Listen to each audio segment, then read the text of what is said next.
Right, yes, this is going back in time, as in historical time rather than Bronze Age. There'll be one tiny fraction of prehistory in this, and the rest of it's terribly, terribly modern. So all of you prehistorians, Romanists, medievalists, feel free to have a snooze through the next half an hour. And also, first of all, start with an apology. The imagery in this is old. It's from the 1990s, so it's all on 35mm slides, for those of you who are old enough to remember. Those of you who are younger will go, what's a 35mm slide? They have no idea. So bear in mind, it's old tech, and it's been scanned and then reproduced. So if it looks a bit grainy, tough, squint. And also, there was no such thing as drones, so we had to find handy bridges. So this is, as it says, boats in a coal mine. The whole scheme, this whole project came about purely by accident. After I'd finished doing a course, a coastal survey for Robin Daniels at Tees Archaeology, which Richard Annis will remember, which is around, we set up a thing called NAS North-East, and I was the first coordinator for it. And we ran NAS Part 1 courses, as they were in those days. And Albert Fisher came along to one, and he worked for Bradford Council as one of their employees and a diver. And a mate of his was Mike Clark, who's an industrial archaeologist. And Mike Clark told Albert that he knew of some boat remains in a section of the River Aire that were drained because of a mining accident. Would I be interested to go and have a look at them? So I went, yeah, all right, fair enough, we'll go and have a look. So we went and had a look, and we went, right, we could do something with this. So we went out to the site, and initially the only part of the site we saw was there, boat 1, just there. And so, yeah, we can record this. It's the remains of a boat. Yeah, I'll round up a few people. I was doing an MA at Bradford at the time, so I dragooned some of my fellow students and some local archaeology groups and bits and pieces, and we went to the site and we did some recording. But then one thing led to another. And just to do a quick summary of the timeline for this place. We found the first boat, which then led on to the block, which then led on to the dry dock, which then led on to the next boat, and then the next boat, and then the ferry crossing, and then the dry dock, and then the weir, and then the next boat, and et cetera, et cetera. It's one of these projects that snowballed. And in the end, this is a very quick timeline. I'll flash through this because it's a bit boring. Well, it is. So you've got the prehistory. We had 6 struck flints recovered from the riverbed because they'd washed down and got stuck in the structures we were looking at. 1086, Methley's first mentioned. Domesday, most places are mentioned in Domesday. What I do like, the reason I put this in is I do like it is because it says that the name for Methley derives from the old Scandinavian and the old English, a clearing where grass is grown. It sounds very nice and bucolic. Bear that in mind for the next few pictures. So basically it stays medieval agriculture up until the 18th century, and then coal mining takes off big style, and there's a very potted history of the various locks and dry docks. So it all goes through all its phases. This is just to set the scene. Right up until the 1980s, 1988, noon, 19th of March, a catastrophic failure of the riverbank. And we mean catastrophic. 600,000 square meters of riverbank collapsed into the open cast coal mine, forming a lake 70 meters deep. Bearing in mind the adjacent riverbed is only 10 meters above sea level. This was 70 meters below the lake bed, the riverbed. So you're talking about a site that's 80 meters below sea level, that's 70 miles inland. So it's a fairly catastrophic failure. So anyway, the river drained and the adjacent canal into this new open cast lake. And at one point, the river actually flowed backwards for a week until they closed all the lock gates to prevent the whole river system draining. We didn't know about it, or I didn't know about this until 1997, when pumping out had finished, the remedial works were starting, and we got the chance to record boat 1. We ended up, because I said we had a lock, a dry dock, another lock, and another lock, and then we had another ferry, and then another boat, and another boat. We ended up being there for 2 years. We did 1 weekend a month for 2 years on the site with all the various groups that were involved. At the end of the project, we had 55 kilos of pottery, probably a similar amount of of iron working as well. We had glass, we had buttons, we had shoes, we had a bit of everything, which we'll see in a minute. So we recorded it all before the mine was encroached, because part of the deal was they built a complete new river system to bypass the old one.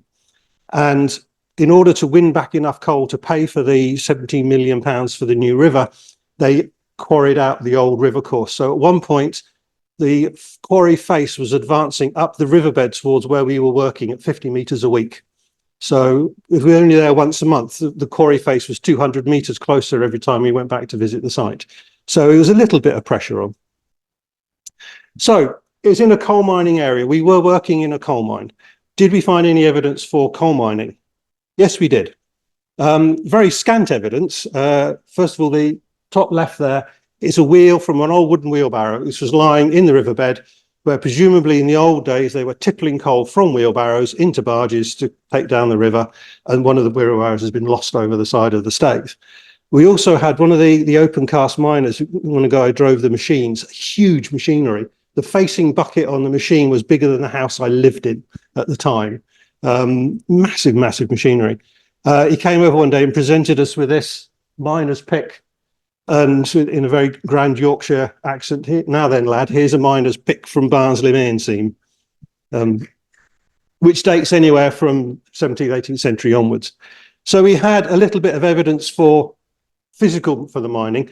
We also had this check, miner's tally or check.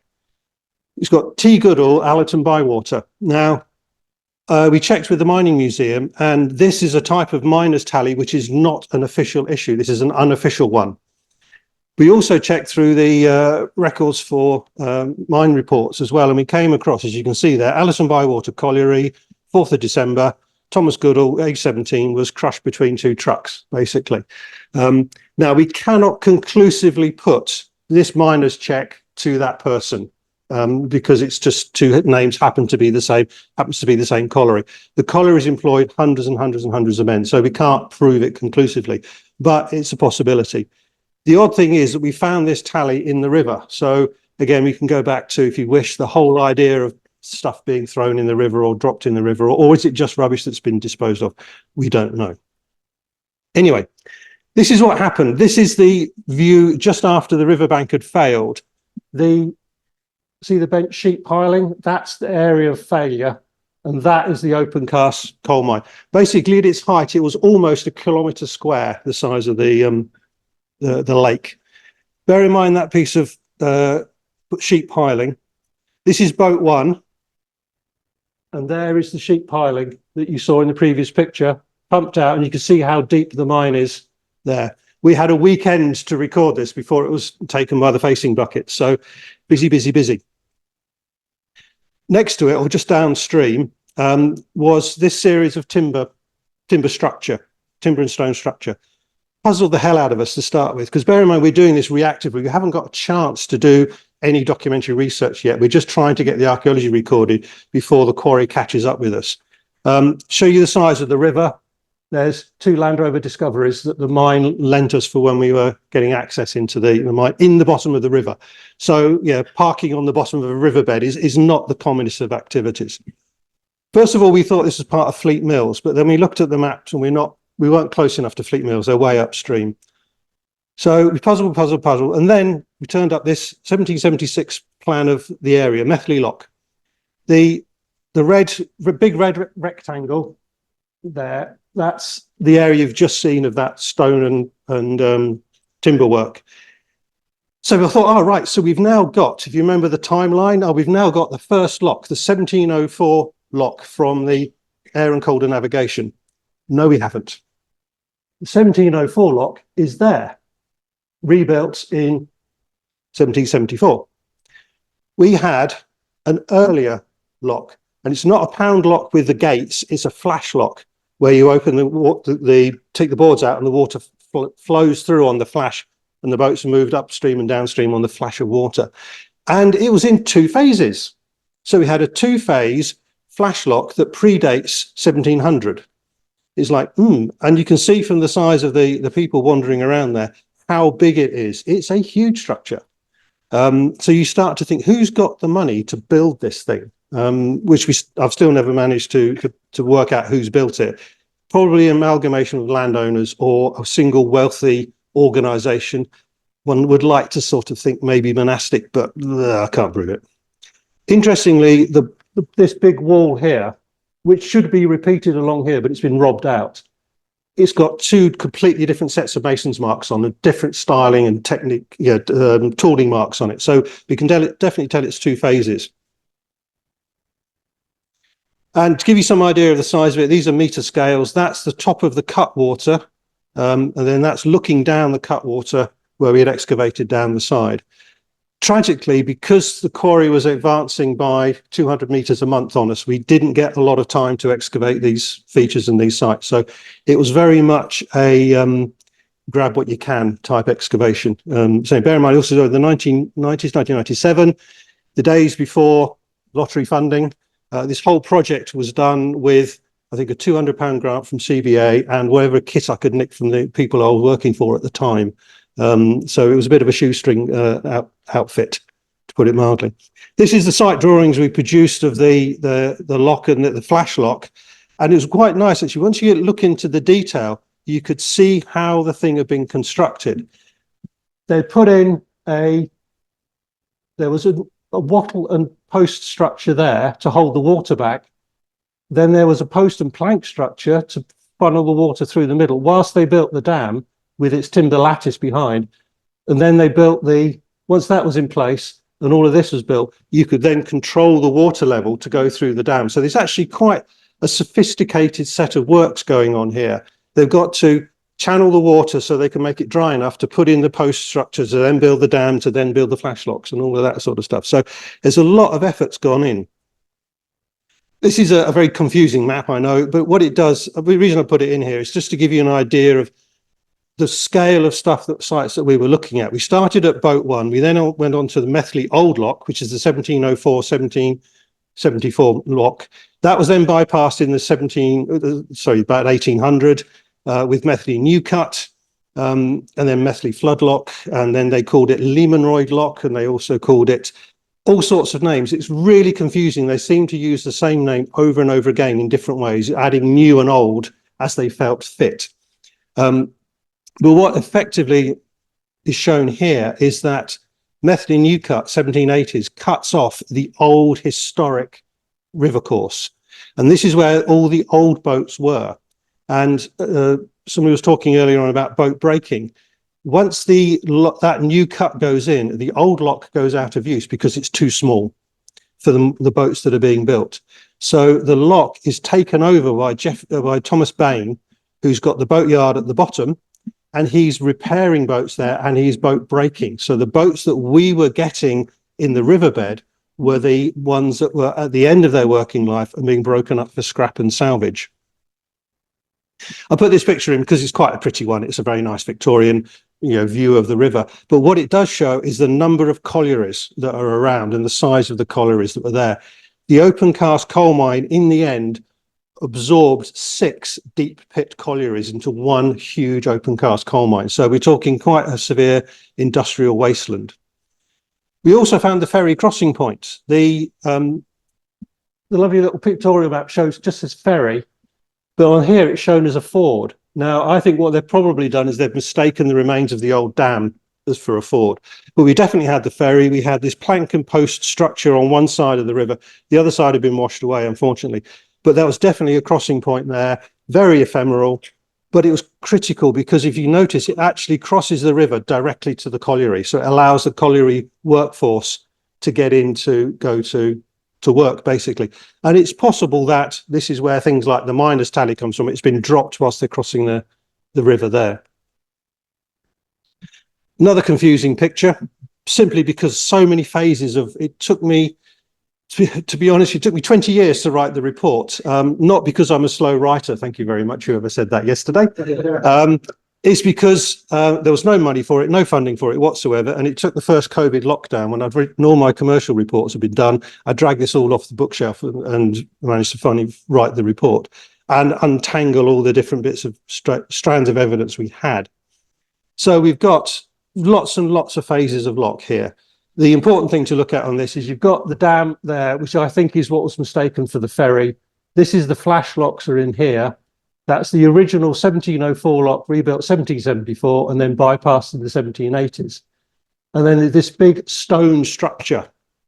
This is the site drawing of it. The big stone structure is this lump here with, that's a lock just upstream of it. And this is what it looked like in the woodland. Again, this was quite fun. It was a lovely site to work at, although it's an industrial wasteland. Because it had been abandoned for 50 years, it was a lovely bit of woodland, and it was all very pleasant, and there was wildlife in there and all sorts of things. Anyway, we had this lock, which had been adapted with this huge stone structure built onto the end of it, because there's no way you could put a boat downstream through that stone structure. So we got no idea what it was for, and I still haven't. I just called it a spillway.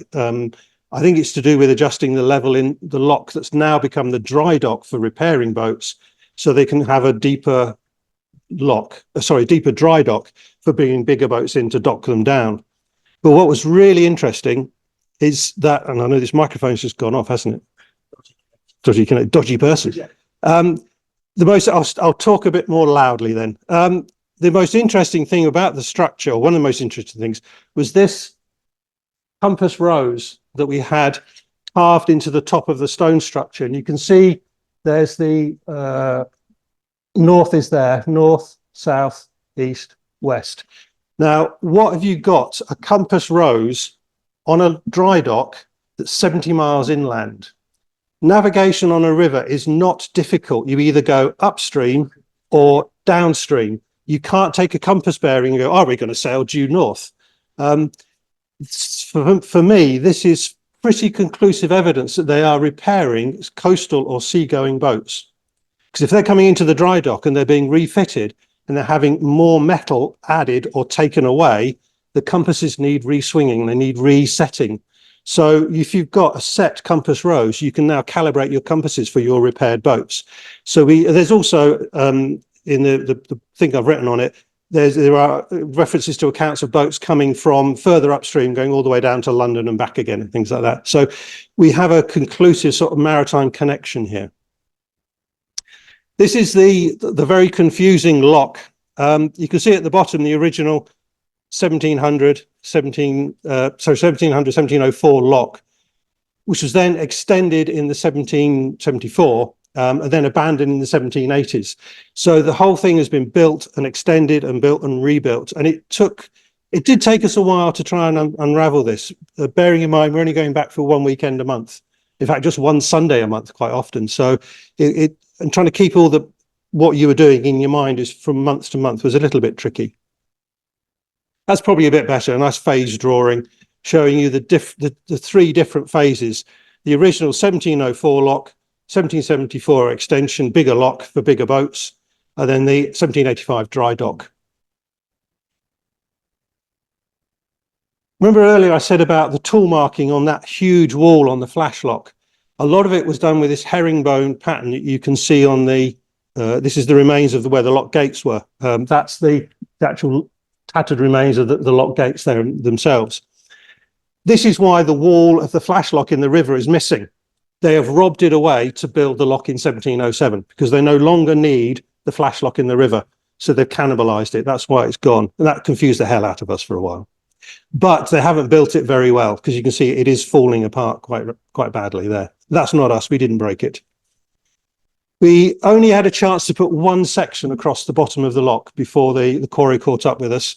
And we dug it without expecting much, but we actually found the dry dock floor complete with a channel, the blocks to support the ships that would have been docked down for repair. And we even found some tools lying in the central channel, drainage channel as well, which was quite nice. But we only got a chance. We had literally 6 hours to do this before the quarry caught up with us. So given a bit more time, we could have probably done a little bit more work, but there we go. Right, this is the big spillway thing. Looking from the other end, the opposite end of the photograph that showed the paddleboard, where the lock paddle was. Any ideas what it is, do let me know, because I've just got it down as a spillway. But whatever they did and whatever they built it, they put a huge amount of effort in. These are big, big stones. The quarry manager salvaged these stones and I believe built a house out of them. This was the equivalent of our drone. Astley Bridge, built 1831, 1832, across Astley Stave. The bridge itself is quite interesting. It's just a little sideline, built by Bradford engineer George Leather. It was up until 1972. It was his only surviving structure he ever built that survived, but then it was demolished. But it was unusual because the spans, it was built cast iron bridge, and the spans spanned the river in one go. The piers were added later because of mining subsidence. So if it survived till today, it would be a grade two-star listed structure. It's that unusual, but it's gone. Right, boaty bits. We found quite a few bits of boats. In the end, I think we found elements of 9 different river vessels or coastal vessels. This is probably the most dramatic, a nice rudder. And this was salvaged and taken to the Goole Boat Museum, which unfortunately has now subsequently gone bust. So I don't know whether it exists anywhere anymore. But it's quite nice because you can see various phases of building and rebuilding and restructure on the, because I wonder if this has actually been originally much smaller, came down there, and then this extra bit has been added to make it for a bigger boat. We also found several sterns as well for various boats. This one was lying on the old dam. This has obviously been washed downstream when the mine burst, basically, and the water flooded into the mine. It's got this draft. In fact, I think that's a better picture. There we go. You can see the construction of it. You can see how it's been made and built, and it's got the draft marks on it. So we have a couple of sterns and a couple of bows, which have various types of draft marks and things like that in order to, to help with the ladening of each boat. Right, boat one. This is what we did in a day. All the various pieces. It looks, typical sort of boat structure. What's interesting, you see the massive keelson, massive thick keelson, but a very tiny keel, weeny mincy keel, but a big keelson. That's important. This is the internal view of that, and you could tell we had a day and it was dark because this is taken by flash photography in the evening, about 5:30 on a November night, desperately trying to get it recorded. Interestingly, the bottom part of the hull is clinker built. Bear that in mind. Then we moved on to boats 2 and 3. The big green lines represent these 2 boats that were in against the bank of the outside bend of the river. And I think they've been abandoned as part of the bank strengthening process. And this is our reconstruction. This is up to date and cutting edge at the time. There we go. This is done by Ron Wilson, who was a member of Pontefract Archaeological Society, who was an art teacher. That's as far as our technology went with was employing the best drawer in the Aire in our group to do the drawing, and it's completely inaccurate. He did the drawing based on barges. These aren't barges; these are actually small sailing boats. But that's his idea of what boats 2 and 3 would have looked like, and it's quite a handy little drawing. Boat 4, the best preserved boat and the most intact, biggest survival, and I would draw your attention to here. This is a votive offering off the bridge, off Astley Stave Bridge, to the teenage gods of Friday night entertainment. We were in the industrial wasteland of West Yorkshire, where joyriding and abandoning cars is Friday night entertainment. I don't think this one was burnt out before it was pushed off the bridge, but it was one of the more unusual hazards of River Aire archaeology. This is the boat, boat 4, and you can see from the dirty tide mark here, because we're in the riverbed, when it was heavy rain, the water level still did come up and down. So it did give some challenges to the recording process. Anyway, what we found, the bows of the boat, all 4 of them, the 4 mostly intact ones put together, plus we had a boat pile where there was boats that obviously been broken up for scrap as well. Unraveling all of those various bits and pieces, we could tell you that these boats were all the same size. They were all built in exactly the same way. They all had exactly the same internal features. These boats fitted exactly the 1704 lock. In other words, the Aire and Calder Navigation, established in the 1690s, they built the navigation, they built the locks, and they built their own boats to fit those locks to order, to maximum capacity. And one of the reasons the lock is rebuilt in 1774 is they were moving into bigger boats for more trade. And then again, the bypass in the 1778, was because, again, bigger boats for more trade, so it was all cut off. So we can conclusively say that these are river boats that date to between 1704 and 1774 because of their size to fit the lock. Anyway, they had a very small compartment at the front for the crew, which had, as you can see there, a stone slab, which puzzled us mightily for a long time because we kept getting these stone slabs. It's where there was a little brick-built galley with a cauldron sat in it. That was for the crew to cook. That was their living quarters. So that's the plan of boat 4 as excavated. We removed something like 10 tons of sediment from this one, and also a vast amount of what was the cargo. This is the one boat that sank during operation. It was full of cargo, or remains of cargo. A lot have been salvaged, but it was still got a lot of cargo, which was pottery. Hence 55 kilos of the damn stuff. This is a composite section through the boats as from when we put them all together. And you'll see that what's really, really odd is it's clinker built to the turn of the bilge and it's carvel built above the water level. That is completely opposite to how most clinker carvel boats are built. Local tradition, that's all they could do, no idea. Ask us on a postcard, please. But you can see here, particularly the very large keelson, the tiny keel and the bilge keels. These are designed for shallow water working or grounding on sandbars for loading and unloading. This is the bows of boat 4. You can see the draft marks there just faintly in the side. But you can see the clinker building quite neatly. And you've got this nice pile of black objects. That's pottery. That's some of these bits of pottery here, this stuff here. That is the remains of some of the crew's personal equipment because the bows that eroded into a scour pit collapsed and their kit had dropped inside because it was very different from the cargo, which was this stuff, Leeds creamware, or this whiteware, which is the high quality cargo. Right. Now, the very first picture I meant to point out, there was a red star right on the edge of the map, which I forgot to point out, so this will mean nothing to you. The dark pottery that was the crew's equipment is known as black courseware.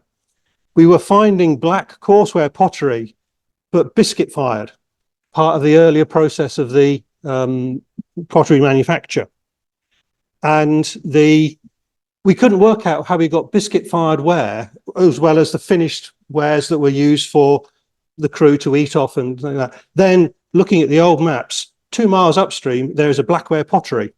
So it looks like the wasters from the pottery are being thrown in the river, are being washed downstream. So that's 2 miles. So again, that may add some confusion to people looking at votive offerings off of bridges as to how far this stuff can travel. The other thing we found a lot of in the riverbed was dead dogs.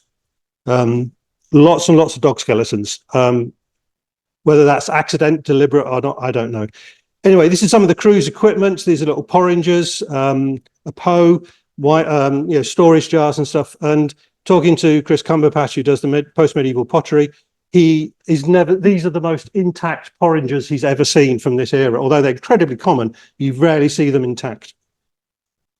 We also had one bit of rigging equipment, a dead eye, and other bits of, say, high quality trade wares as well, because obviously it was on a trade route. As you'd expect, lots of bits of boats. It was boat breaking. Next to the huge stone structure, we had a rubbish dump, which we only looked at 2 square meters of, and I gave up because I had a van load of stuff. The whole rubbish dump was something like 15 meters long and 3 meters high and 5 meters wide, and it was full of this stuff. Where there'd been boat breaking, boat salvaging, boat repairs, they had just dumped all the material in the river. So we had bits of chain pump, we had bits of mast reinforcing, we had hooks, we had fishing weights, we had just anything you could think of, it was there. We had a lot of, I think we had about half a kilo of clay pipe, mostly stems, as you would expect. And I thought a lot of this was just washed in. But when we looked at it and got it analysed, it turns out that the clay pipes are actually coming from either end of the trade route. So there's stuff from Nottingham and stuff from Hull. So it looks like the clay pipes are actually telling us where these boats are trading from. I said we had personal equipment from the last boat, boat 4. This included several shoes, a pewter spoon, and it also included child shoes as well within the group of material found in the bow area. So it looks like you've got a family unit working on the boat. We also had a type of shoes which are only used indoors, like slippers. So again, it was seen to prove that this is not rubbish just going in the river and being washed down. This is actually part of their day-to-day activity and life. Right, just to finish off very quickly, it was a wet environment. The water did rise, so we had to rise to the challenge and find some various different ways of trying to do the recording. And I think we did pretty well. You know, you saw the site plans; they do look quite good in the end. But it was entertaining, and it was particularly entertaining when Muggins here got the Land Rover stuck and had to dig it out. And this is where having our own resident artist comes in, because there's another cartoon, but it's very rude.